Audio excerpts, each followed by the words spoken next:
రాష్ట్ర రాజధానికి ఎయిర్పోర్ట్ లేకపోతే ఎట్లాగా చండాలంగా ఉంటుంది. అదేంటి బెజవాడలో ఎయిర్పోర్ట్ ఉంది కదా ఆంధ్రాకి, మరి ఏంటి ప్రాబ్లం? అది రాజధాని కదా, రాజధాని కాదు కదా. రాజధాని ప్రాంతం CRDA, capital regional development authority, like urban development authority లాంటిది, అంతే తప్పించి అది రాజధానిలో పార్ట్ కాదు. మరి రాజధాని పార్ట్ అంటే ఇది 29 గ్రామాలు కాబట్టి ఇప్పుడు ఆ ప్రాంతంలో ఒక ఎయిర్పోర్ట్ కావాల్సి ఉంటుంది. ఇది ఇంటర్నేషనల్ ఎయిర్పోర్ట్కి అక్కడ ప్లాన్ చేస్తున్నారు అన్నట్టు తాజాగా చెప్తున్నటువంటి మాట. ఏదైతే అమరావతి మండలంలోని లచ్చమగుడిపాడు గ్రామంతో పాటుగా మోతడక గ్రామం, పాములపాడు గ్రామం, పొన్నేకల్లు గ్రామం ఇవి హైట్లో ఉన్నాయట.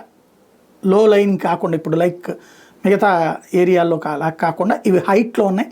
ఆ ప్రాంతంలో ఒక ఎయిర్పోర్టు, అలాగే ఇంటర్నేషనల్ ఎయిర్పోర్ట్గా పెట్టాలన్నటువంటి ప్రతిపాదన ఉంది.